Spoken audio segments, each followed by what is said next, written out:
बातों को नहीं रख पाता है, दूसरे से बोलने में उसको झिझक होती है, उसी को तो गरीबी कहते हैं, उसी को तो गरीब कहते हैं। हम किसी के सहारे की जरूरत होती है।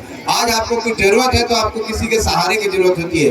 एक बात कहने के लिए आपको ब्लॉक में जाने के लिए, थाना में जाने के लिए किसी के सामने जाके आवेदन लिखवाना पड़ता है, किसी के साथ जाना पड़ता है। वो झिझक जो है, जो मानसिक डर है, उसी को गरीबी कहते हैं। और ये डर तभी खत्म होगा जब बच्चे शिक्षित हो जाएंगे।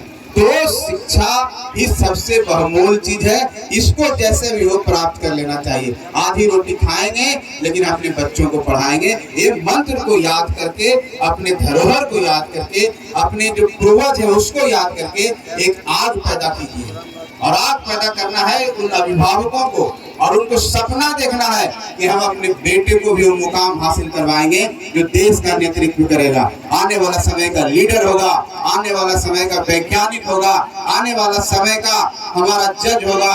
और चाहे इस देश का नीति निर्धारक तत्व में उसका भी एक योगदान होगा, जो उस बड़े पोस्ट पर बनते हैं। जिस दिन ये सपना देख लेंगे, जिस दिन हमको नजर आने लगेगा, उसको पाने के लिए हम कोशिश करने लगेंगे। तभी हम सपनों की उड़ान को, और उड़ान भरने के लिए ईंधन की व्यवस्था करने लगेंगे और आगे बढ़ने लगेंगे। यही तो एक सिंपल सा प्रोसेस है। जब आपको भूख लगता है तो आप जाकर के लकड़ियां गांव से चुनती हैं, जंगल में जाकर के किसी तरह से लकड़ियां इकट्ठा कर करके आग जलाती हैं। आग जलाने के बाद अपने चूल्हा को जब हो जाता है उसके बाद खाना पकाती हैं, अपने बच्चों को खिलाती है। तो सपना देखे हैं और सपना में मंजिल नजर आ रहा है, तो उस मंजिल को कैसे प्राप्त करेंगे, उसके लिए निश्चित तौर पर आप मेहनत कीजिए, संघर्ष कीजिए और एकजुट होकर के अपने सांस्कृतिक धरोहर को बचाए रखिए। निश्चित तौर पर आप सफल हो जाइएगा। और इस तरह के जो हमारे जीवन संगम का जो प्रयास है, आप सबका सहयोगी के रूप में यहाँ पर उपस्थित हैं। हम इनको भी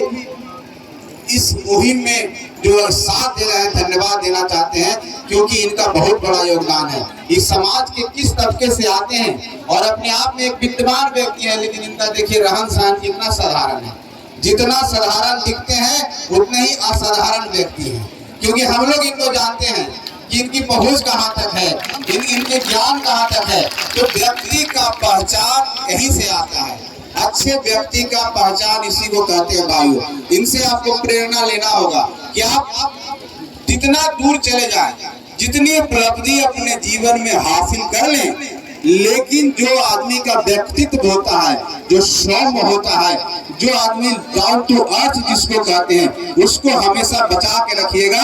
क्योंकि जब तक वो नहीं बचाइएगा, आप इस गांव से अच्छा कर जाइएगा तो गांव के तरफ नहीं आइएगा, फिर आपका पढ़ने लिखने का कोई महत्व नहीं है। वही व्यक्ति सच्चा होता है जो जिस गांव से निकलता है, उस गांव में आकर के उन बच्चों को, उन भाइयों को भी आगे बढ़ाता है जो संघर्ष में उसके साथ थे। कोई उसको पढ़ने में कोई तेल ला रहा हो, कोई उसकी ढिबरी को जला रहा हो, कोई कुछ कर रहा हो।